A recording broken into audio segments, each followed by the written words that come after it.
Hey guys, today on the Leadership to Wealth podcast, we have a TikTok sensation who talks about marriage and couples counseling, but real life advice and strategies for how to improve your marriage.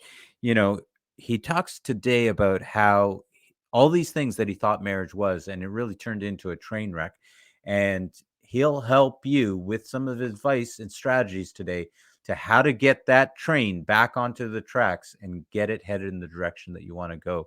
And so today, I really want to welcome our special guest, Oliver Marcelle.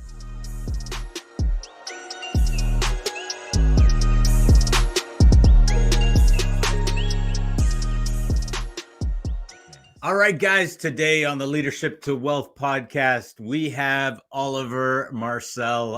Oliver, great to have you with us today.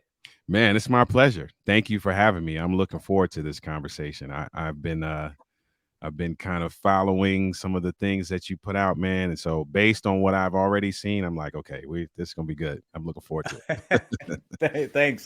I'm looking forward to it as well. I saw you on TikTok, and you talk about marriage, you talk about relationships, and it is it's an interesting space to be in, right? And to talk about, especially on a platform like that, Right. where people can so freely give all of their opinions and thoughts and all of these things that they come up with. And you and your wife, Denise, Correct. correct? Yeah. You guys are out there. You talk actively about this and teach about it.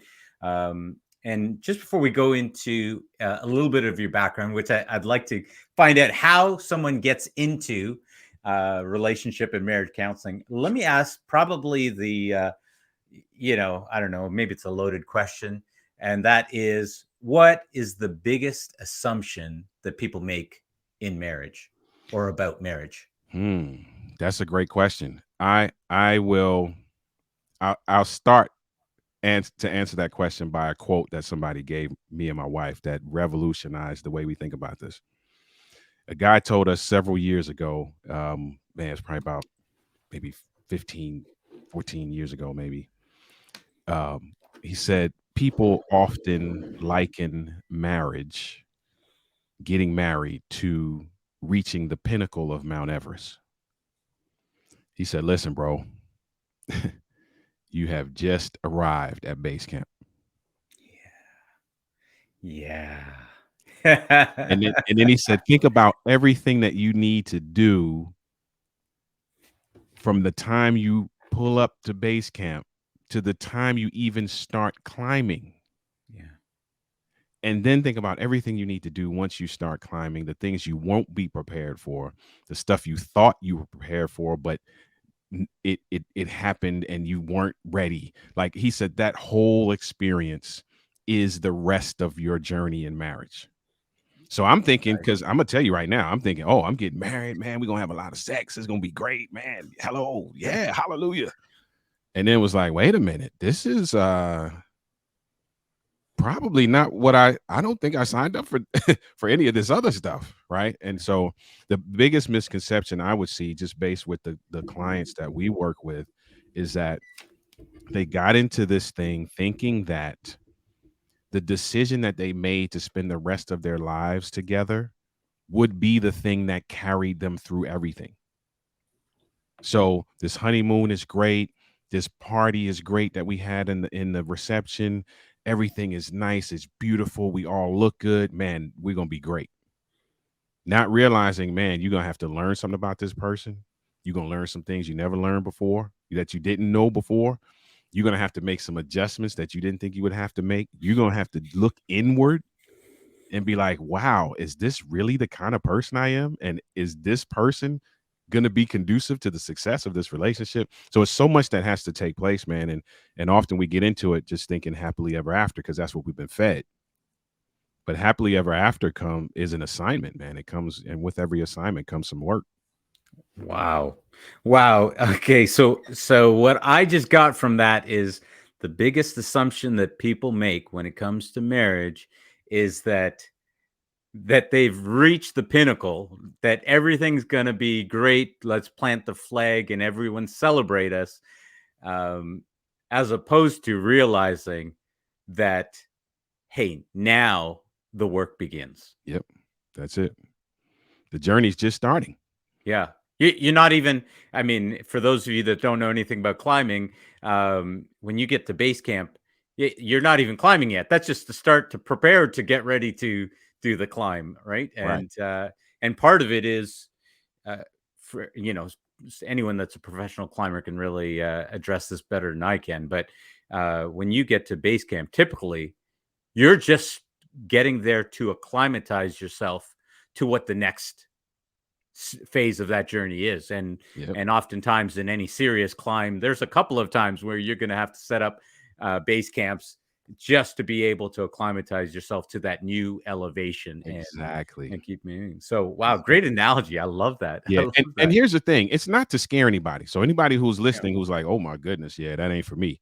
It's not to scare you. It's just to prepare you for what you're going to experience. It's a phenomenal ride. I mean, I'm telling you, I've been married 21 years. It's a phenomenal ride. We've experienced everything you would pretty much experience on a journey, but going into it, knowing that you should be preparing for a journey now allows you to prepare in such a way that makes the journey a little bit more successful. So if I don't tell you, if you and I don't tell you we're about to take a trip cross country, I just come pick you up. And then 30 minutes into it, I'm like, oh yeah, we're gonna be gone for the next 3 weeks. You're like, dude, why didn't you tell me so I could pack? You know what I mean? And so Right. and that's the thing. If you know ahead of time, hey, this is a journey, then you're gonna approach it that way, and it's gonna be Yeah. it's gonna be a different experience. Yeah, absolutely. Yeah, that is so powerful because there's so many pieces. This year my wife and I are celebrating 20 years, Nice. and there's so many pieces along the way that nobody really prepares you for, right? And you run into them, and off you go. And oftentimes, I can speak for myself here, anyways. I look at my parents' marriage, which sometimes looks like a train wreck, often looks like a train wreck, and so you think, you know, if I do half of a job, it's got to be better than Hmm. that at times, right? So sometimes I can say for myself, I went into it thinking it can't be that hard. I see the mistakes they made. I can correct those things, no problem, and off you go. Not realizing that there's multiple sets of tracks. There's not just one one set of tracks. That how all marriages go. So Yeah. wow, Our I thought process was very similar. I did the wow, same. I did the same I thing. I love what you're saying. So let's just back up a second and Mhm. tell us tell us a little bit about your background, where you come from, and how you even got into this space of marriage counseling. Absolutely. I'm a city kid, born and raised in Baltimore, Maryland, and with Caribbean parents. So I have West Indian background, and was loved all things music, and thought I was going to be on the radio, Yeah. and that was my goal. Both my sister and I, she's younger than me, we're like, man, we're going to be on radio, we're going to be on television, that's what we aspire to as young inner city kids, and kind of This look. is Late Night with Exactly. Oliver Marcelle. Exactly. And so long story short, I go Yeah. off to college with these dreams of, being, this person in radio and television. And the short version of the story is that the world fell apart. Made some terrible mistakes academically, uh, probably went to the wrong school, but it was too late. I already was thousands of dollars in debt. Fast forward, life didn't really go the way it was planned. So I go through college, take the scenic route through college, get out, do some things that don't have anything to do with. Wait. Hang on. What's the scenic route through college? Man, the scenic route. So if you stay on 95, for those of you who know 95 is a straight shot, you can go all the way from the top of the United States to the bottom. I didn't do that. I stopped off. I took a detour, went to Ohio, and I went out all the Right. way out to California. so Yeah. so You took the long my right, 4 year right. journey turned into about 7 years. So Got it. You took the long way around. I took the long way around, and for a couple reasons. Not so Yeah. much that I was lazy, but some things happened. I said I wanted to get into broadcasting. My second year of college, I went out to college in a small town in Michigan. My second year there, they phased out the broadcasting program. But Okay. I was like $10,000 in debt. So Yeah. I couldn't change schools. I couldn't do anything, right? So there was some other things, outside of my control that contributed to that Mhm. long journey. But then fast forward, I do some things that now that I look back actually were beneficial to what I'm doing today. So no broadcasting. I get a degree in communications, but I end up working in the school system. So I'm Okay. teaching, I'm doing some other things, and then fast forward, I get married, and now let's go all the way down to 2013. Okay. Yep. 2013, we're in this marriage ministry group at our church, Mhm. and we're not the leaders of this thing, right? We're just fly on the wall like everybody else. But for some reason, everybody's asking us for marriage advice. I'm like, dude, we're not the leaders. Like, ask them. Matter of Yeah. fact, you trust me. You don't want to ask us. Like, please don't ask us. Then we're Yeah. taking that approach. But everybody keeps coming to us like, man, we love your marriage. We love your relationship. It just looks like you guys get along. And what's your secret? And blah, blah, blah, blah. Right. So I'm in IT at the time. Again, Okay. I'm telling you, Yeah. I'm taking a journey through life. I've done a little bit of everything. So Communications, IT, yeah, yeah. got So electricity connected. all of that, right? So at this point, I'm in IT. So I'm like, you know what? This would be a good opportunity for me to kind of dig into website creation and building. So I'm just going to create a blog. Everybody's asking us these questions. I'm going to create a blog. I'm going to put some marriage material on there, tell our story. If somebody reads it, fine. If they don't, fine. But it will help me learn how to build a website. That was all the intent was. Right. Right. So we do that for about maybe 2 years. Maybe 20 into 2014 or so, we start a podcast. We're like, let's get into podcasting for the same reason. Tell our story, that kind of thing. 2015, somebody asked us to get up and speak, and we're floored. Like, speak to who about what? Like, what are you asking us to do? And that's when the light bulb went off. So, I'm everybody who knows me knows I'm a man of faith. So I was like, okay, God is actually showing us that there's something more to this. Yeah. And so that's when we really started to explore and started to dig in a little bit more. Fast forward now to where we are now, it's mushroomed into YouTube stuff, into social media stuff, into one-on-one coaching, into group coaching, into speaking, into events. And along the way, we garnered some certifications because we're like, okay, if we're gonna really do this, let's dig in and really do it right. And so Yeah. gotten about 6 certifications in the last few years just to make sure that we're telling our story, which I think is the thing that our clients really kind of resonate with, is Yeah. that we share our journey while we're still crafting a blueprint for them. But at the same time, Right. we're like, okay, we need to get some education under our belt as well. And Yeah. so that's the quick and dirty version of how Yeah. we got into it, man. This was not on the radar at all. So if people want to find some of this stuff, where can they go and find your material, I would say the your first place podcast? to go. I would say the first place to go. Well, here's the hub. The hub is the website. So it's Denoli, DENOLI.org. But I would say if you really want to dig into content and you really want to get a good amount of content that you don't have to pay for, I would say go to YouTube. And Okay. our YouTube is just simply youtube.com/Denoli LLC. There's probably 300 videos on our YouTube channel at this point. So Um, guys, you need to go check out Denali LLC yeah, and on YouTube, and don't forget to hit that subscribe button. indeed. Okay. Appreciate it. Appreciate Yeah. it. Yeah. Okay. So Okay. yeah. So now we've just been helping couples, man. Our goal really is kind of twofold: helping couples communicate without frustration and judgment, and helping couples to increase intimacy, and not just in the bedroom, but across the board. We've seen that most of the couples that come to us, as we begin to map out and identify their goals fall into those two categories: being able to communicate effectively and finding a way to to build, increase, and maintain intimacy long term in a Mm. sustainable way. So we do a lot of that work with couples, and it's been a great ride, man. We're having a lot of fun doing it. That's great. Man, there's so many things that we could get into. I just want to start with something maybe a little bit off of what we started with regards to Okay. assumptions. There's a lot of people that right now would denounce even getting married, right? Oh no, I'm going to be committed to this person.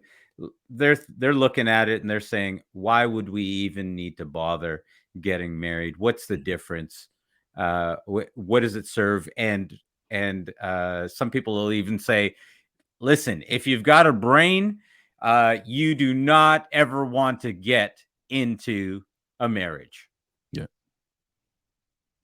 What, So what do you say to that? my pushback to that is kind of twofold. Yeah. One, I tell couples who are dating, I tell the couples this all the time, and it's something that they don't expect to hear from me. And that is, listen, if you do not want to covenant with someone, there's a very different thing. It's very different to covenant with someone and contract with someone. Because when you contract with someone, a contract is built in such a way that you can create clauses, you can create back doors, you can build a contract however you want to build it to your advantage. A covenant is built to the advantage of the team. The contract, if you and I sign a contract, I'm going to look at the contract and see how it benefits me. If it benefits me in a way that is great, yeah, if it's mutually beneficial, fine, that's icing on the cake. But it's got to benefit me. The covenant has to benefit both of us. If you don't want to do that, don't get married. And it's cool if you don't. There's no right or wrong. If you don't want to do that, don't get married. If you do Woo. not want to, Wait, I need a bomb sound right now. Like yeah, the real Brad Lee, he's got these bomb you got sounds. right, That yeah, you yeah. just dropped a bomb right there. I'm in real estate, I'm in finance, Mhm. and anyone that's ever read Rich Dad Poor Dad Mhm. knows that it's all about the contract. Whoever controls the contract controls the money. You got the That's right. control. So That's right. you're talking my language. All right. So the Yeah. contract versus the covenant. Versus the covenant. So and I lay out a bunch of stuff to couples who are dating because I Yeah. want you to make a decision that you feel like is in your best interest, right? So you got the Yeah. covenant versus contract thing. Then you Yeah. got the in a team, if you think about a team, I'm a basketball guy. So if you think about playing on a basketball team, there are going to be some times where if you and I are on a team and we got three other guys playing with us, there are going to be some games where you are going to be the front guy, if you will, Mhm. based on where you are in your journey or your skill set. And I, as your teammate, is going to have to be able to support that, even if Mhm. I don't get the shine out of it, right? The Right. team gets the W, but you're the MVP for that game. Mhm. Then one night it might be me. And then one night it might be the next guy. So that's how a team operates. And so if you're not willing to put yourself in a position that is seemingly a back position, seemingly, that's the key word. Yeah. If you're not willing to put yourself in a position that is seemingly a back position in order for the team to win, then you're not ready for that kind of commitment. Mhm. Because that's what it involves, right? There's some days where my wife is knocking it out the park and I'm supporting her. It's not in a quote unquote beta male kind of way. It's in a team way. Like Yeah. this is what needs to happen at this particular moment in order for the team to win. And some people are not willing to do that. We're very selfish by nature as human beings. And so some of Yeah. us aren't willing to do that. And so I tell people, listen, it's cool if you don't want to live that way, but don't expect to be in a relationship where duality reigns and you continue to hold on to a singular mindset. It's impossible. It's Mm. impossible. Trust me, I tried to do it. Yeah. I got married and still had a very singular mindset. Then tried Yeah. to change some behaviors, but didn't try to change the mindset. And Right. behavioral change without mindset change is not sustainable. I learned that the hard Mm. way, right? And so that's my pushback. Yes, you can live with somebody. I know couples who've done it. You can live with somebody forever and never, sign papers, quote unquote. But I promise you, and some people will maybe push back on this. I promise you that if you poll 100 couples who have been in long-term relationships and they're not married, they have a backdoor clause. Mm. I'm willing to bet money on that. Yeah. And it's not so much that they will use it, but it's there. Yeah. And when you are in covenant, that's not there. Mm-hmm. And that's tough for some people because that requires some level of vulnerability that we're not used to. That requires a level of trust that is phenomenal. And some of us just don't want to do that or don't have the capacity to do that or have been hurt too much and we don't know how to do that. Right. Right. And it Right. is what it is. I'm not bashing anybody. Yeah. Yeah. Everybody fits in a certain category and you make this. All I'm saying to you is make decisions based on where you see yourself, which means you got to be Yeah. honest with where you see yourself. Well, I think there's a lot of people that go you started off go into marriage and they're thinking by getting married it's going to fix everything. Right. You get married and somehow magically everything goes smoothly when you get that ring, when you get the ring of power, when you get the the certificate, and the reality is that that is not the case, It's not the right? case. And here's what's crazy about it. What I've learned in my experience is that you have to be intentional in marriage Mm-hmm. because we go into it, like you said, thinking that marriage is going to fix everything. Marriage actually does the same thing money does. Oh, Mar- come on, talk. marriage marriage actually makes you comfortable in who you are. Because now I don't have to put on this facade. I'm not in the club trying to look like I'm balling and to get people. Now I'm who I am. And if who you are at the time that you get married is not conducive to the success of your relationship, that's the person you're going to see. Oh my It's not going to goodness. fix it. It's not going to fix it. It's going to enable it. They just got to drop another bomb. There, you just dropped another. I, Oliver, I can't tell you the number of people that I've seen that they're in 5, 6, 7 year relationships, and seemingly committed relationships, and then they say, "Let's get married," and they get married, and a year and a half, and boom, they're getting divorced. Yep. And what you just said was really a bomb. I mean, all of a sudden, this person that they were for the other person all Mm-hmm. that time, it just all goes away because now, oh, we're Yep. married now. I can be who I am. I can be comfortable. Yeah, I can be comfortable. Yep. Which is And why it takes even more intentionality to sustain a mhm, marriage than not. Because mm, if I think about over the last 21 years, the adjustments that I've had to make to my character, the yeah, things that I've had to unlearn and relearn, the things that I've had to do in terms of working on myself as it relates to my level of selfishness compared to my willingness to serve. Like all of that's intentional work. I didn't have to do that before I got married to her. All I had to hmm do was show up looking good and with some nice smelling cologne on yeah, and spending the right amount of money, and we had a great time.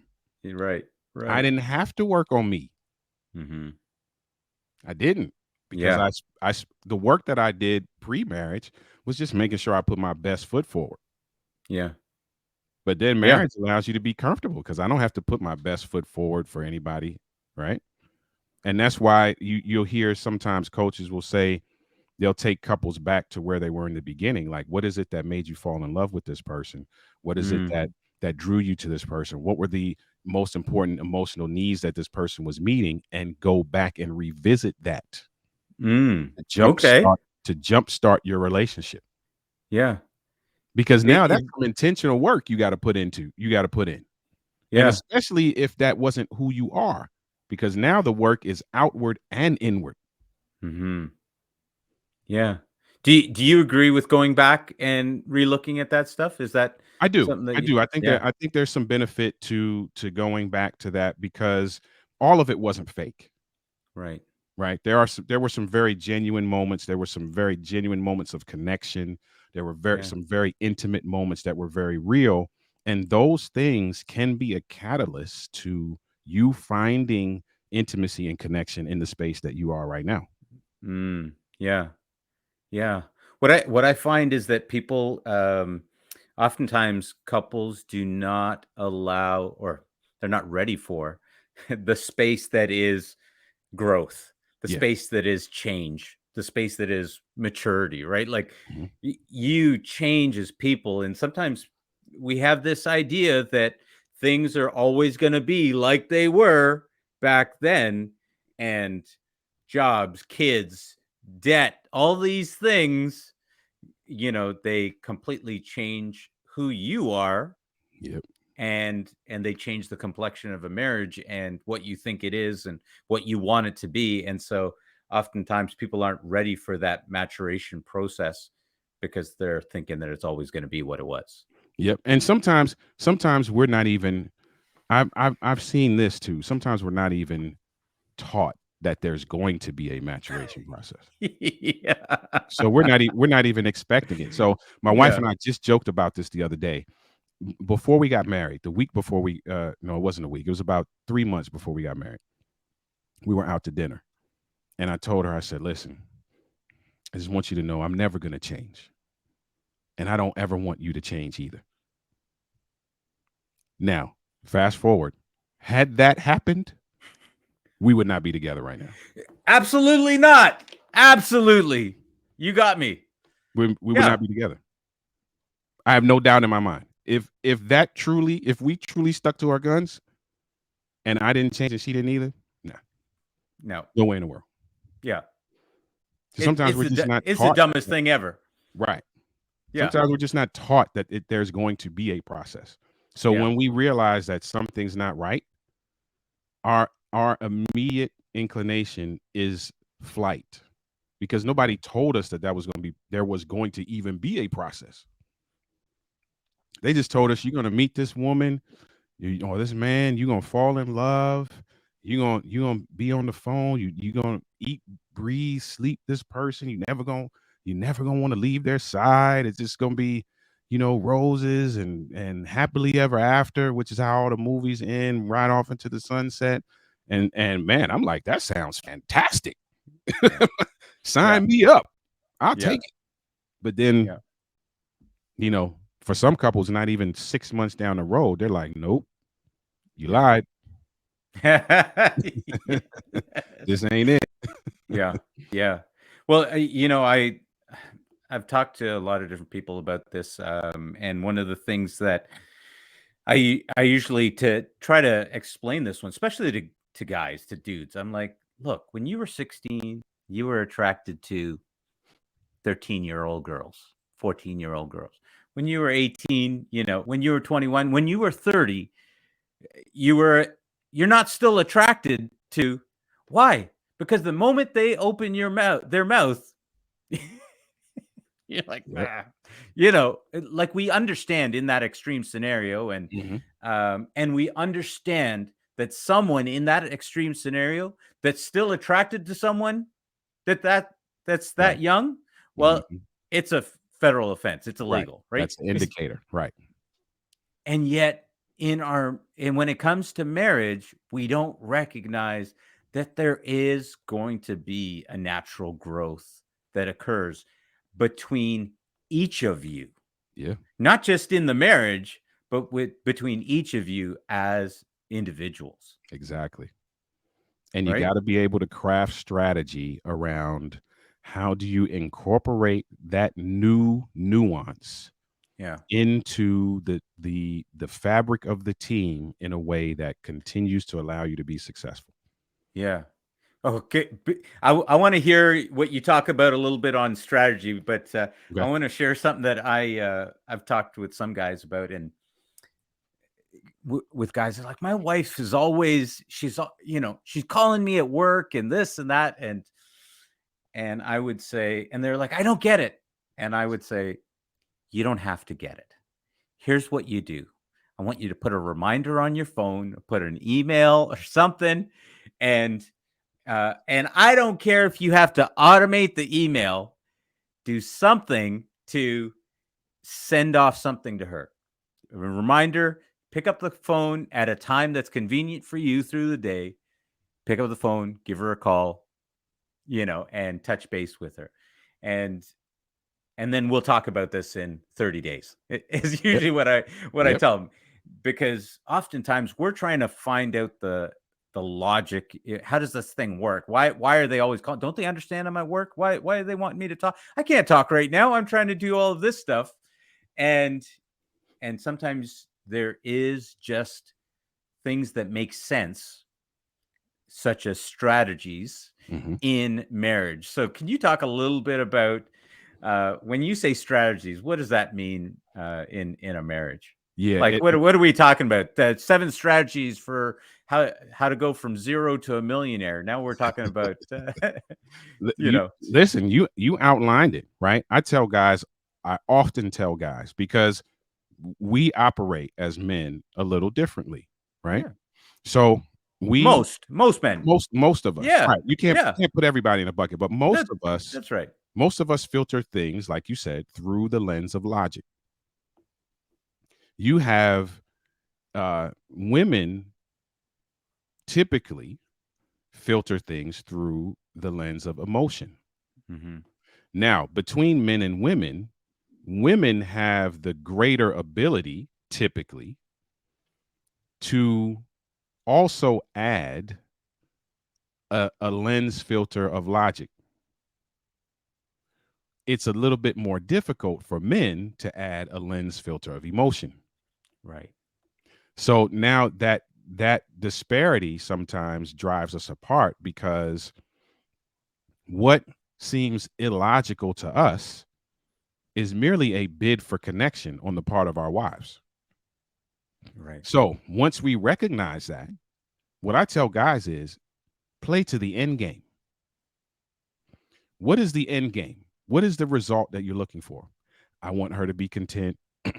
I don't want whatever it is. I don't want her to nag me. I don't want her to whatever the end game is. I want her to be happy. You pick the end game that's best for your team and then create the strategy that gets you to the end game.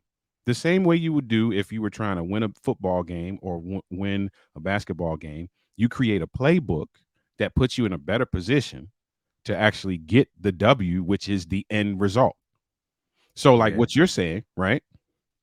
The wife is calling, texting, emailing, like looking through the lens of logic. You're like, okay, I'm in the middle of something. That makes sense to me, but it's a bid for connection for her. So sometimes those bids for connection, because they're filtered through emotion, the logical piece of timing doesn't even play into it because they're not looking through that filter. So to right, speak to you, strategy is like, okay, I know that this bid for connection exists. Because I love her, I want to be able to provide that for her, but it's got to make sense to me. So I'm going to automate an email that goes out at 1:15 every day. And then I'm going to shoot a text message on my break at 3 o'clock. Now you beat her to the punch. So after a while, you don't even get that bid for connection because you're consistently beating her to the punch because you're playing mm, to the end game.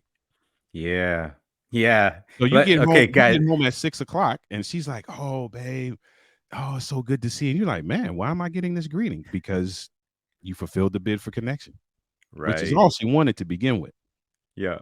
Yeah, that's right. I mean, What we're talking about right now is strategy, and it may not sound sexy, but Right. you know, it it And you know it'll what's get funny? you there. You know what's funny? Yeah. I had somebody push back not too long ago, actually, 2 days Surprise, ago. surprise. Had somebody push back on that, saying that that is beta male mentality. Okay. So I was like, okay, That's let's alpha, baby. That's alpha all day long. What are you talking about? see All right, let's you go. see it exactly how I see it. So let's Yeah. break that down, right? Alpha, there's some dominant characteristics, right? Yeah. To alpha, right? Yeah. If we look at beta based on what everybody's saying beta is, you're seeing subservient, effeminate, they're weak. There's all these terms that are associated with beta, right? Mm. So if I am crafting strategy that allows me to dominate my scenario in a way that makes the team win, how is that weak? Mhm. I don't get it. Now, people who are listening, listen, I'm always open for a conversation. So I'm not saying my way is right and somebody else's way is wrong. It just doesn't it doesn't equate for me, Mhm. because you have to have some strength and some strong qualities to be able to craft strategy. Yep. You know what I mean? Because you got Yeah. to be able to think ahead. You got to be able to be one step ahead of the other person or the scenario. Like, that doesn't seem weak Yeah. to me. Yeah. I don't know. I The don't get it, but the beta is the one that won't do the work to that, get the job done, right. Who will ignore it? right? Who will figure out a way to sidestep it or figure out a way to suppress it? To Yeah. create strategy, you have to be thinking clearly. Yeah. And you have to I be, in order to play to the end game, you got to strategize. You got to be able to Mhm. understand how to dominate certain pieces. And we're not talking about manipulation. We're talking Right. about understanding your teammate. Mhm. The best teams are the people who know how the other person plays, and now they can craft plays and strategy to their strengths because it benefits them, benefits me. If I create a play that is crafted to your strengths, that benefits me Yeah. because you're going to score more, Yeah. which gives us a better chance to win every game. Yeah. We're talking marriage here with Oliver Marcelle and Oliver. I got to say, I love what you're talking about here because oftentimes people can think that strategy isn't sexy. They can look Mhm. at, well, like you said, it could be that sounds more like manipulation. That's not very romantic. That's beta. That's all these things. Mhm. And at the end of the day, what you're a- actually here's something that I think people miss is that um, they think that, oh, that means that where am I in the relationship, right? Like Mhm. there's no me in this relationship. Right. And I think you just hit the point.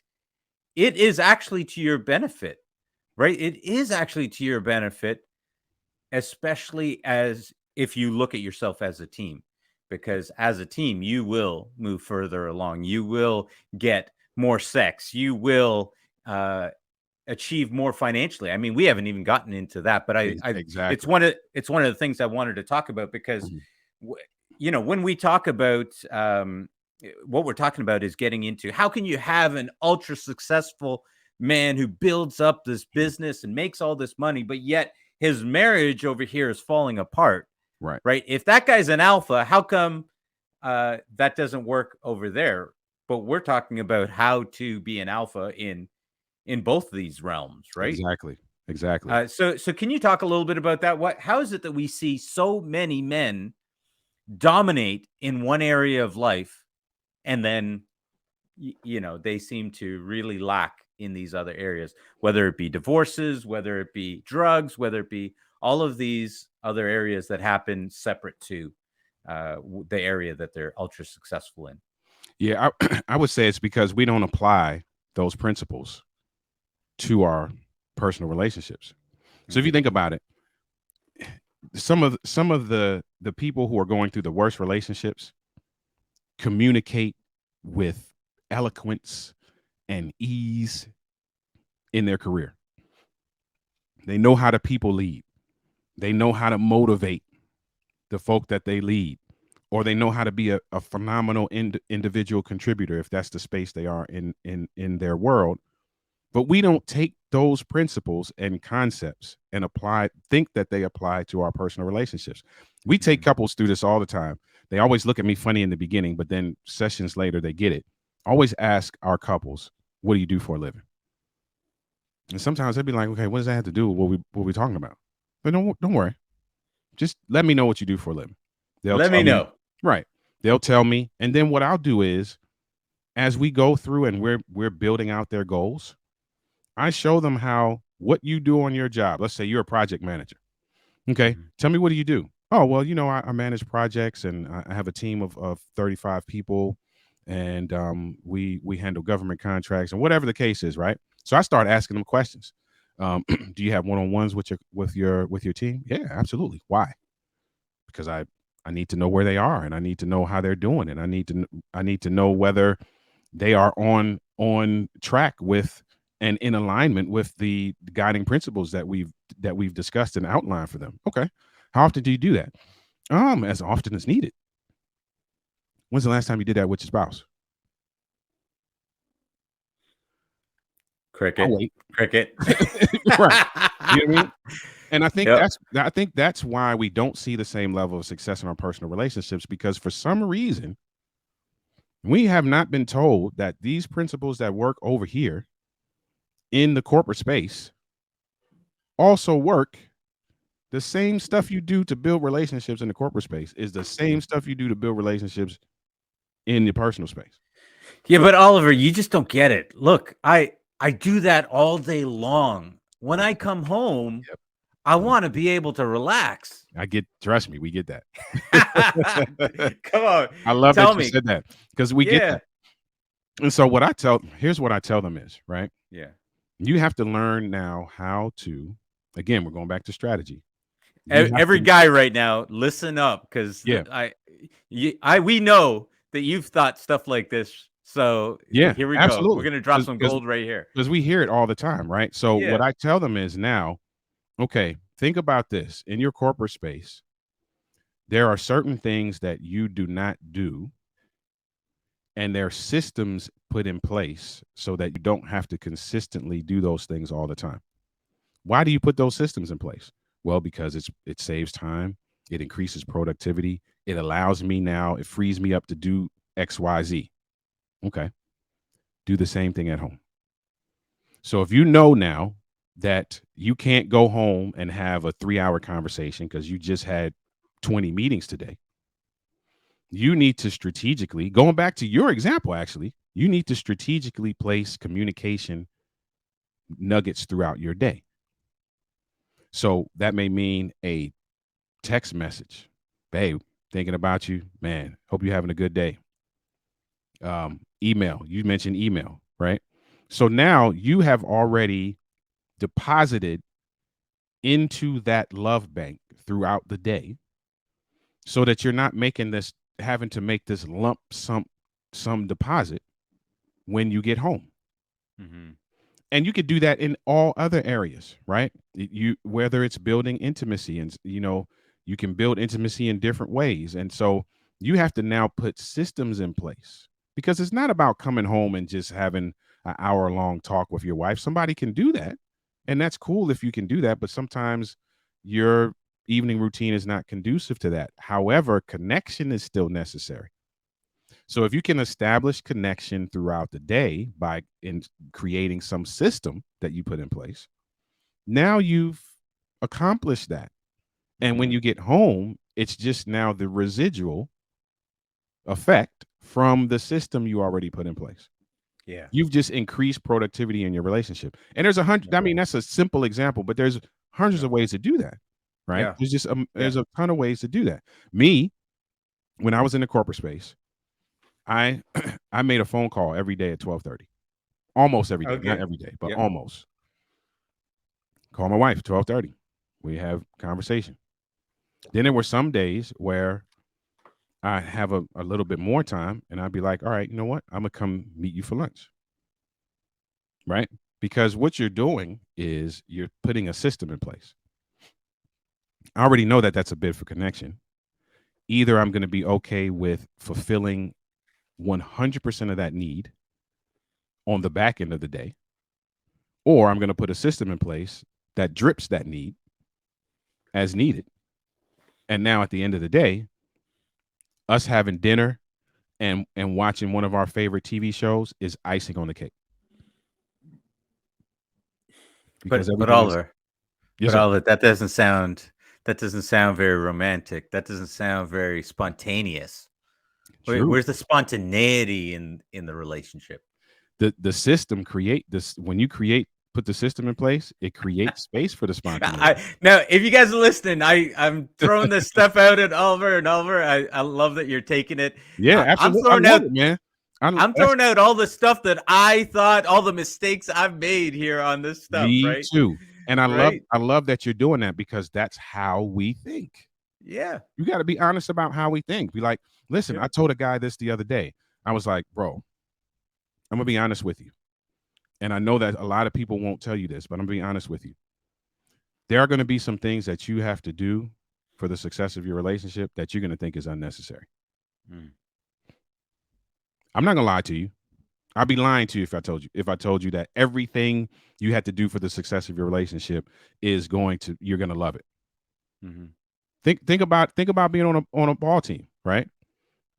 So here's a great example. I don't know how old you are. I might be dating myself when I say this, but remember the first Karate Kid. Of course. First Karate Kid, right? He's got him waxing the car. Yeah. And he's like, dude, what in the world does this have to do? I came to you to learn how to fight. You got me out here detailing cars. I got Bruce Lee on the shirt right here. Exactly. So you get it, right? Yeah. It's the same thing in marriage, right? There are going to be some things that you're going to do that you feel is unnecessary. In my book, right? One of the lessons that I share in my book is that leadership often looks more like in the personal space. Leadership often looks more like maintenance man than CEO. Now, in the corporate space, very rarely in the corporate space will you see the president cleaning the bathroom, right? Because they have systems in place for that. And unless you live in a polyamorous kind of society where you got more than one wife or more than one husband, where you can designate, typically the maintenance side of your relationship falls to you as well. Mm-hmm. Some of that stuff you may feel like is unnecessary or is tedious or is mechanical. But again, if you're crafting strategy to play to the end game, now it becomes part of the system. And if you look at it as a link or a cog in the system, and you like the result of the system, that should change your perspective. And typically when your perspective changes, your approach changes, because your approach is almost always aligned to your perspective. When your approach changes, you adjust your actions to align to the level of approach that you're trying to accomplish. And it level of approach. Can you say something more about that? So depending on, because here's the next thing we got to get good at, and this takes time and maturity. Yeah, we got to get good at recognizing that the intensity of your approach may be different depending on the scenario. Yes. So there's some thinking to it. Listen, I tell guys, listen, I'm sorry, but you're not going to escape having to think this through. Yeah. You're just not. Yeah. But here's the thing. Once you get it, right? It feels unnecessary, feels mechanical. That it feels like that in the beginning. Mm-hmm. But think about, like, when we first, if we were to get on a ball team right now, in the beginning, man, I got to learn how you play. I may miss giving you a great pass because I don't know that you cut left. I haven't had that experience. And so now I got to do the mechanical work of watching you play, messing up, missing a pass. Like, dude, I was wide open. My bad. All of that, right? That's not going to be our experience for the rest of our lives. Right. Now, once we get in a rhythm, once I've thought some things through and I've made some mental notes and I've put these systems in place, man, a couple months, it's like clockwork, man. We wiping the court with folk. Yeah. Yeah, yeah, that's right. You know, That's right. so Because you really do get to a point where if you've done the work, you get to a point where what your spouse wants, needs, is looking for, is even thinking before they think it. yep, Right? I would Okay, if hope this so. happens, boom, she's gonna think this, he's gonna Mhm. be like that, and you can be preemptive about all of those things, and because you already know, because you've had done the work, you've had the conversation, And you've gone through the fights, you've had the ups, you've had the downs, and there's a lot more of those downs, yep, right, that you've gone through. yep. And You said that's a key the you said a key phrase just now. hit it. You've had the conversations. Yeah. We've noticed that a lot of couples don't have. Man, I cannot tell you how many times a couple has come to us with a scenario, and my wife will tell you often. My first question to them is, "Have you talked about it?" Hmm. I cannot tell you how many times people have been like, "Oh no, we haven't really, not really." No.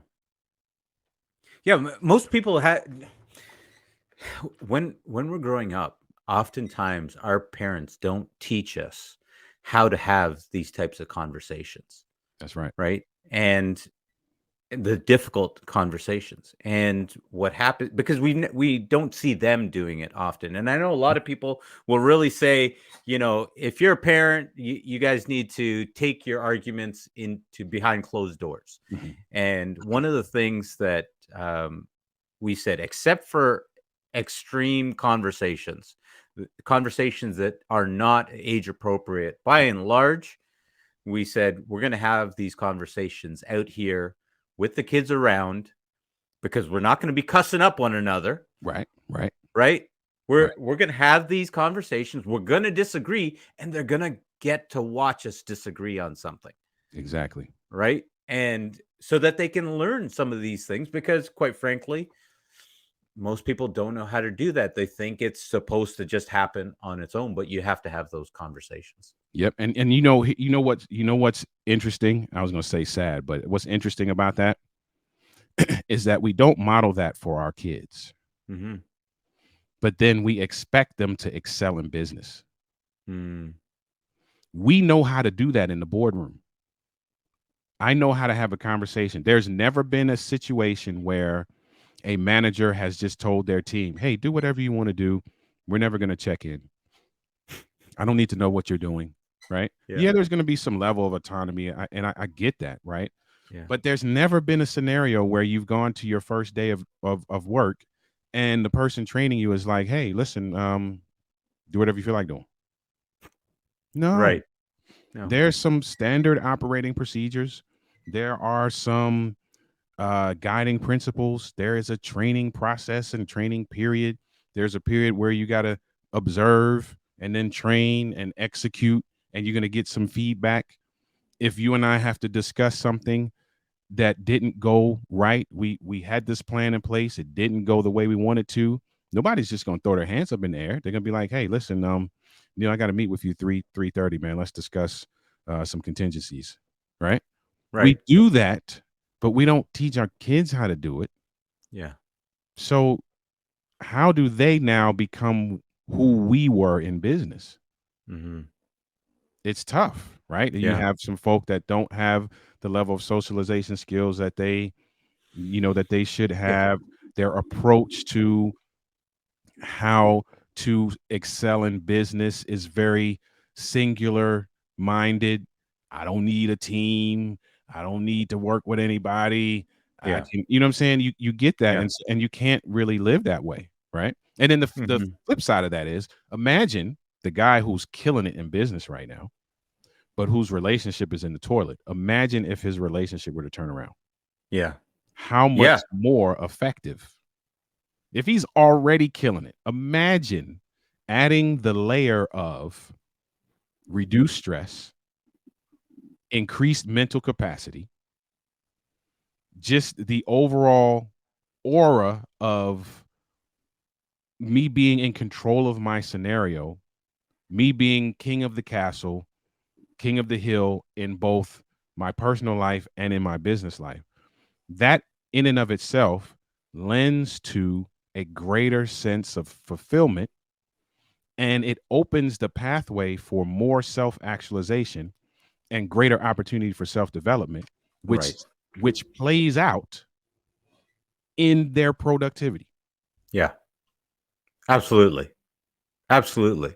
I think oftentimes I'll speak for myself here as we're talking about money, where marriage fits in with money Mhm. and relationships, and I can say that when when there's issues on the home front, it makes it harder for me out there. Trust You and believe you it. get to yeah, you get to I get to be creative. I get to be all those things, but it is nowhere near as dynamic when things are strong at home, right? It's Right. like any basic military campaign. If your home base isn't strong, the moment you go out, anyone can come in and pillage, Exactly. right?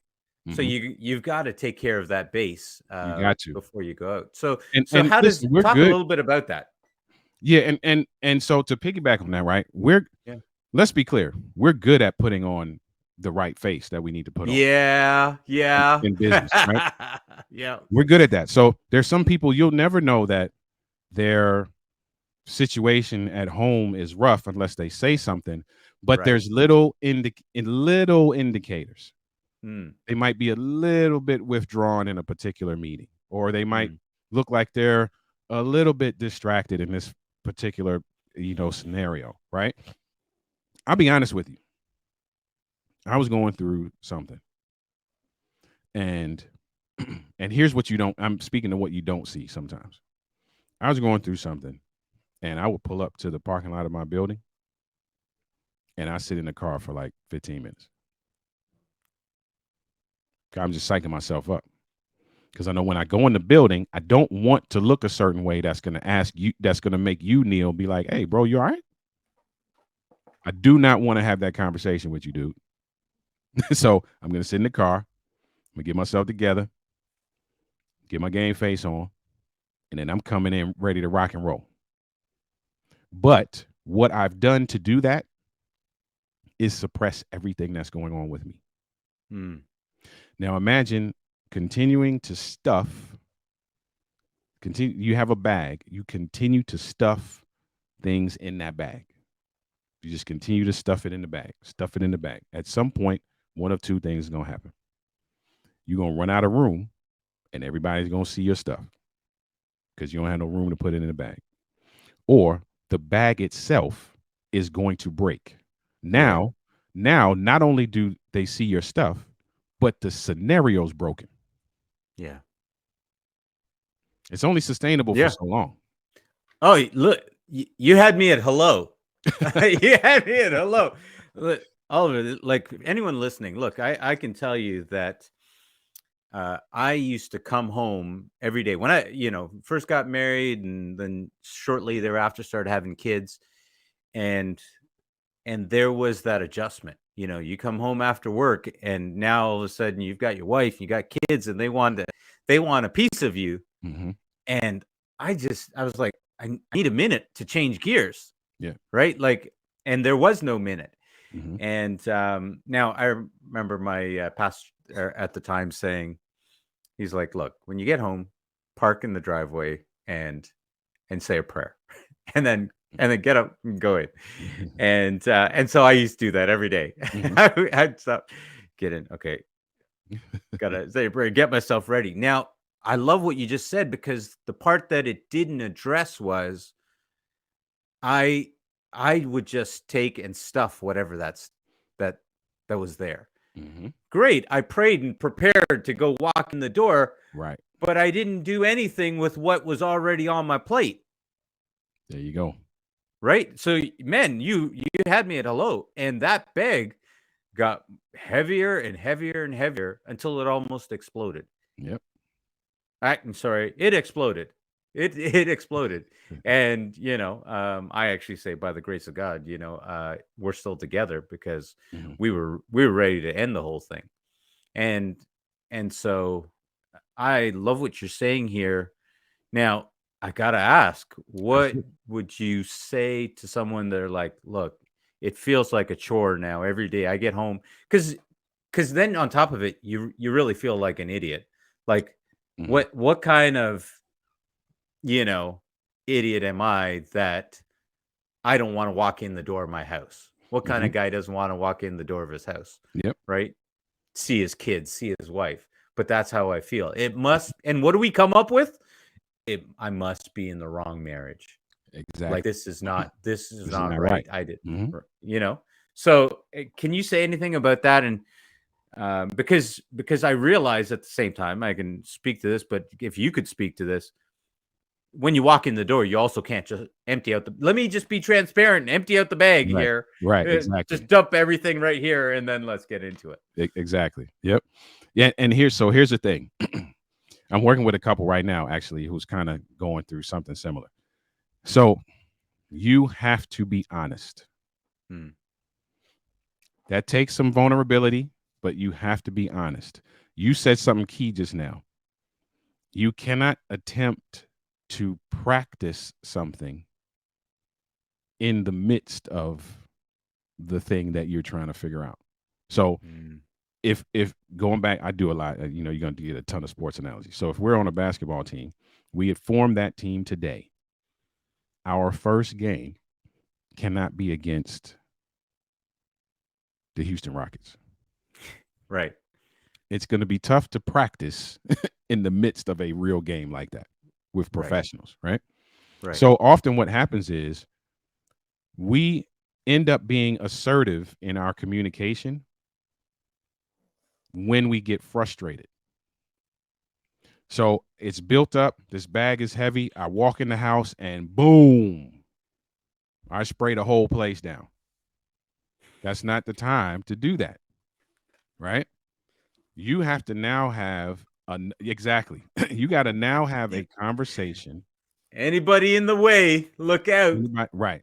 Now, Yeah. I'm all for being assertive in your communication. However, Right. I'm not for being assertive in your communication when it is filtered through frustration, because now your assertiveness is aggression Yeah. and it's going to be taken as aggression. Yeah. There's an opportunity now you have to look for, and what we help couples do is look for opportunities now to have that conversation that says, babe, listen, man, when I leave that building, it's just I got a lot going on, man. Can we possibly, it would help me so much if when I got home we could do A, B, C, D, E, F, G. You map out whatever you think is the best way for you to ease back into the evening routine. And then what I tell couples all the time is don't just express a need. Hmm. Follow that up with, why is the need important? How does the need benefit the team? And how can you help facilitate meeting that need? So Hmm. now in this scenario, I'm like, babe, listen, I would love it if you could just allow me to go down in the basement for 10 minutes. And then after that 10 minutes, if you could, and I'm making this up, but after this 10 minutes, after those 10 minutes, can you bring something to drink? And then 5 minutes after you bring me something to drink, send the kids down. And then I'm gonna, play around with I don't want to necessarily do homework right now. I'm just gonna play around with the kids, ask them how they day, toss them up in the air, do all that kind of stuff. And then after I've done that for 10 minutes, I'm gonna come upstairs and boom, let's knock out our evening routine. Here's Hmm. why that's important to me. Because what it's gonna allow me to do is it's gonna allow me to kind of decompress, get some laughs with the kids. Typically, when I'm tossing them around, they're joking and playing, and Yeah. that always warms my heart. Here's how that benefits the team. Nobody Hmm. gets yelled at. Nobody feels like I'm barking orders. Hey, did you do your homework? Did you do it? Everybody kind of eases into the evening routine. And I feel like that would allow us for some great connectivity time in this Hmm. evening routine. Now, here's how you can help me with that. Again, going back to the beginning, just let me go downstairs. 10 minutes after I go downstairs, bring me some drink. 5 minutes after that, send the kids down. Yeah. And you Yeah. have that conversation. And if the team loves each other, then you're like, oh, okay, I get it. Yeah. Because you're looking at the end game. The end game is the kids are good, wife is good, husband is good. He ain't barking at me when I come in. He's not looking at me cross-eyed or, real short-tempered with me. He's not fussing at the kids, and all the kid did was just drop some pancake syrup, and now he's yelling and screaming and curse. Like, okay, I get Yeah. it. I don't Yeah. want that. So if this is going to prevent that, boom, we good. I got you. Yeah. Yeah. I would also say, guys, if you're listening and you're thinking this, sometimes if you've got young kids, I would say you can't look for the 5 or 10 minutes first. When you come in the door, you got to greet them, and Gotta greet them. I don't. Got You got to pick up your man pants, put them on, you. Right. greet everybody, and say hello. Be excited, do all of that stuff, and then go. All right, And then yep. Daddy needs I love a that few you said minutes that. to go get cleaned up, right? Because Yep. when they're young, They don't get it. they don't get it, right? And you sure as heck don't want to set up any type of routine where nobody comes and greets you when you walk in the door. Yeah, trust. You don't want that. Right? Because they're going to do that naturally when they become teenagers.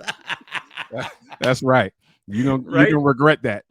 Yeah, that's right. That's right. You come in the door and they know, hello? Hello? Right.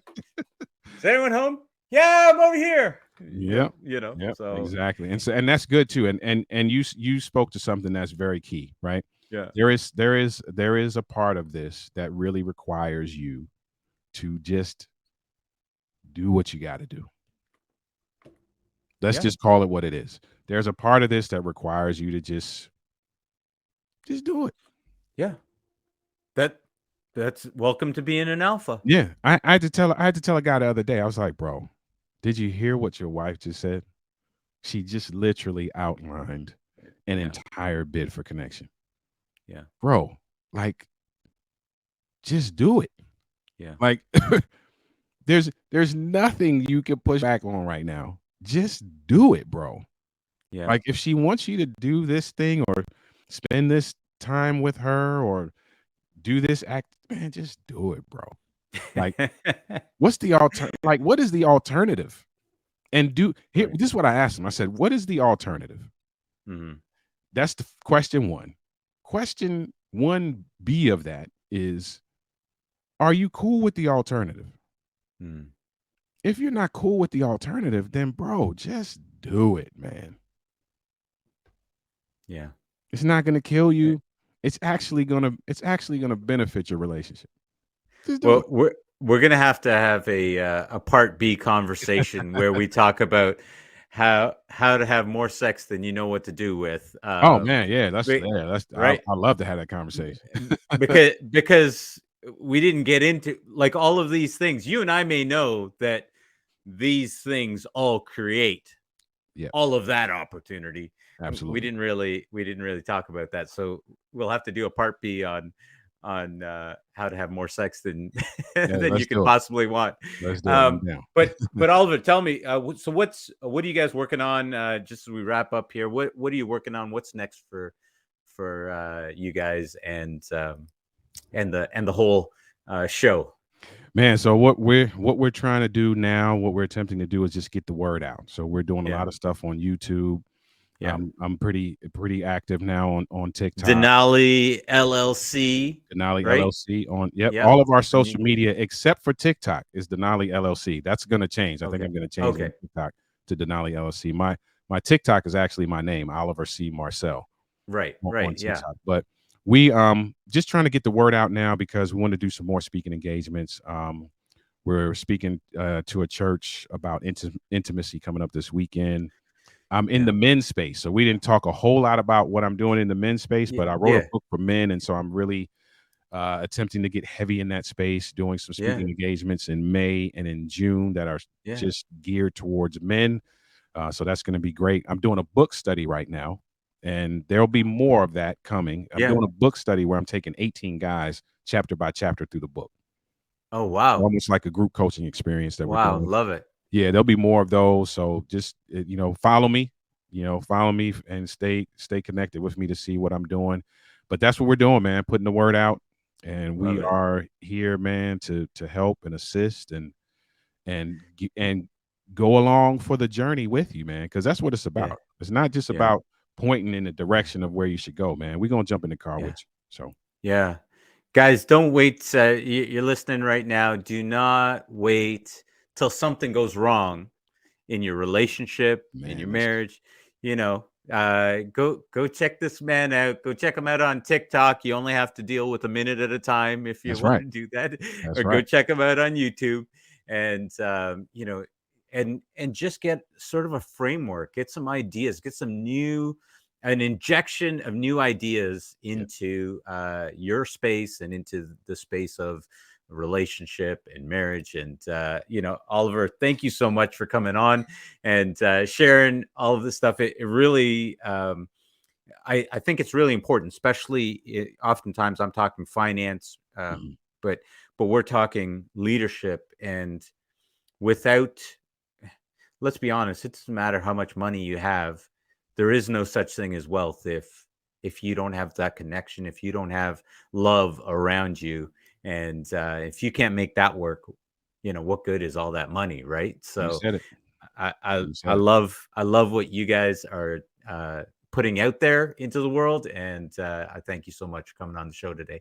Man, thank you. It was a pleasure, man. Great conversation. Yeah, this is good, man. It's needed. It's a holistic Yeah, approach, right? yeah, absolutely. Yeah, Holistic approach to what wealth really is and kind of yeah, redefining what wealth is and what are the components of wealth. And this is a yeah, key one.